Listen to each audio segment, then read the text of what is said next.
Hello, friends. We are starting so much later than normal today. There were some disasters that occurred, including us not having any water. There was a mainline break and they turned off the water, which, as you can tell, or as you can imagine, put a little bit of a damper in my gallon of water for the day. So it's 4 o'clock and we're starting on our second gallon. And I'm screaming because I'm outside in a very busy little area. And we're getting our outdoor walk done. The temperature has risen to 31 degrees, which honestly feels like summer compared to what we have been going through. I cannot say how grateful I am for the little bit of sun that I'm getting right now. Overall, it's been a solid day despite being behind on literally everything. This is the first workout of the day being done, and because of all of the mishaps, I wasn't able to get started on any of my Hard 75 stuff until after work. So work is done, and now we're cramming, baby. We're cramming so hard. We did journal though, so that is the upswing. Next, we're gonna go back home, do our 10 pages, and take our progress picture. And then we're gonna get some mobility stretching, or we might go to the Globo gym. I'm not even gonna lie, I've been enjoying that, and it's a nice little reprieve from the cold. So we're going to go on a nice brisk walk to get our blood flowing and enjoying the fresh air, the fresh, sharp air.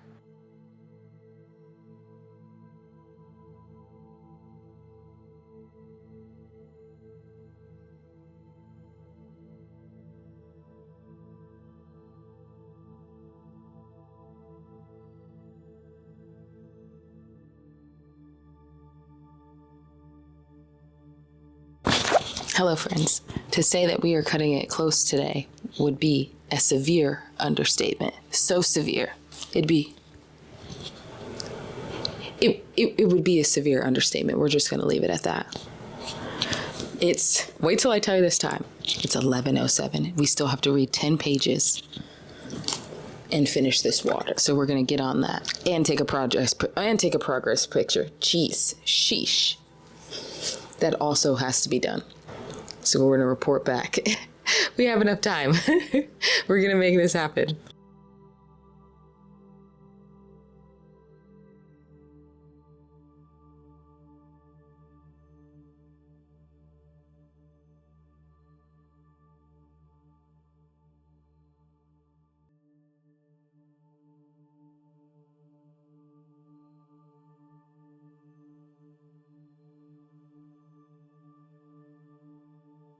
Okay, we're gonna take our progress photo.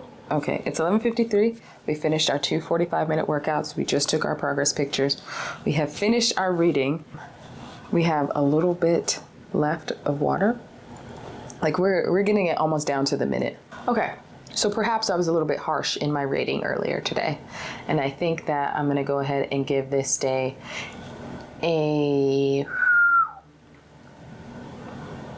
let's do a 7.7, and here's why.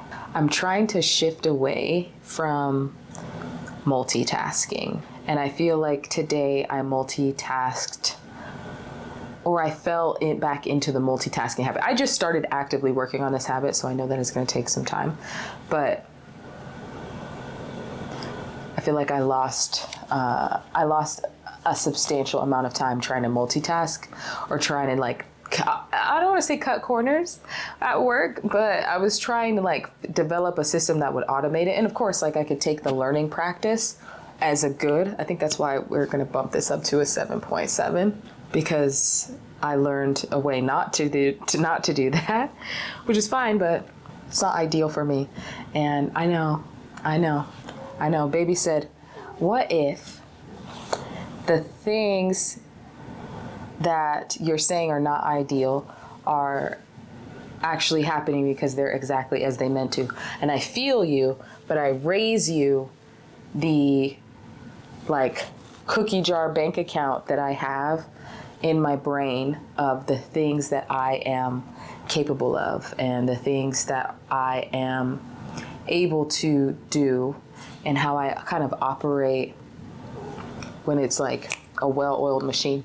So I'm going up against that in my brain. It's very different when you have like a mountain of proof. And I kind of got like a mountain of proof that tells me, all right, you can do this, and this is what it's like when we are operating on those like ideal, optimal conditions.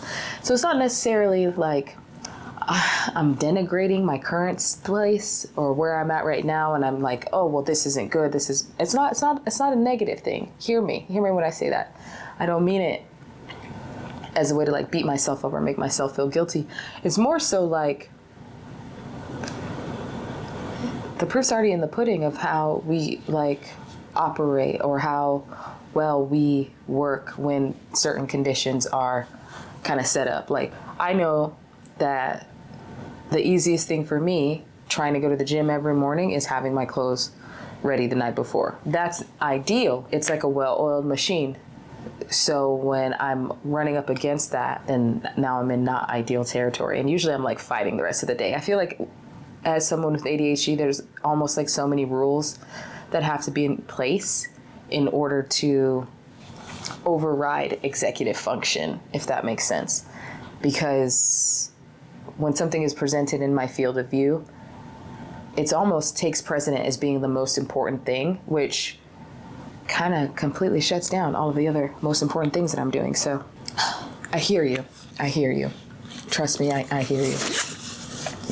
We got into some Buddha today, and I'm not going to go super into it, but I'm going to read you a passage that I feel kind of just hits home with what I'm trying to do right now and falling in love with my life and just making sure that I'm getting good dopamine, you know? It's so easy to like fall into distraction and numb yourself, especially like with the world, you know? The world is crazy. There's so much going on. It's so overwhelming. But I don't want to do that. And so this excerpt really spoke to me. If we look deeply into the realm of joy, we can see whether it is authentic or whether it is just covering up our own suffering and anxiety. Anxiety, the illness of our time, comes primarily from our inability to dwell in the present moment.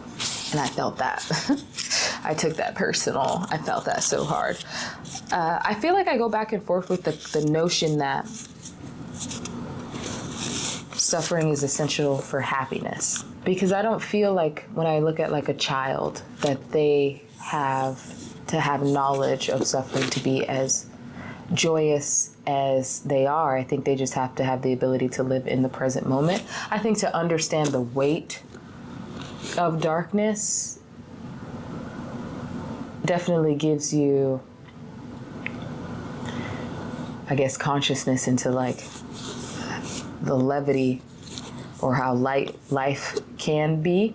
So that's what I'm gonna mull on a little bit. I'm gonna chew on that one and think about that a little bit more, because it reminds me specifically of this time, maybe 6 months before my brother. I was in Amsterdam, and I had a disastrous trip that turned into like a very beautiful trip. But I remember a point in this trip where I'm like, I found this stage that I had stumbled onto in this park, and I had like this mission to roller skate in Bondo Park listening to this song by John Craigie called Bondo Park. Like that was the mission. I was like, this is what's gonna happen. Ended up getting to the park and stumbling onto like this stage in the middle of the park, just random stage. And I climb up there and I, brush off the rocks, and I put my skates on and I skate. And it was raining that entire day, but like the sun came out and I felt so much warmth and joy. And I felt so flooded and alive. And this woman comes up and she's speaking in Dutch, and then she realizes that I speak English. And she has her little son in her arms and she goes, can he dance with you? He wants to dance with you. And so she puts her little baby on stage, and he's dancing and twirling as I'm like skating, and I can like feel myself go, oh man, like this is one of those moments. Like this is one of those moments that when the world is dark, like it will bring me. Like I knew that about that moment while I was in that moment, with no inclination of like no foresight into how literally the next 6 months my entire life would change. Like zero visibility into that, but I knew it then. So I had known suffering, but I had not, I don't know, I hadn't known it to the depth that I know now. And it's like, so I don't know. I don't know if you need to feel suffering to know that the moment is sweet, and to be able to listen to it and hold on to it as long as you can in that moment, while like it's giving it's the proper respect, I should say. So it's not like you're holding on to it tightly with the fear of letting it go or like living in the past. It's you're giving that moment its proper respect because you understand how finite it is and that it can't last forever. And so you pay attention to the things around you. You pay attention to the sound of the baby laughing, and you pay attention to like the leaves and the birds, and you pay attention to the sound of like a foreign language in your ear, and the sound of the music, you know, the music that you flew across, you know, countries to skate to in a park. You hear those things and you savor them like food that's like too good to swallow. But then yeah, you give it its proper due, and I think when you give it its proper due, it's easier to like let it go. I think we hold on to things when we don't feel like we had the appropriate amount of time with it, or like to give it our best shot, or like to show, okay, wait, but like this is what I have. I'm this, you know, like give me another chance. And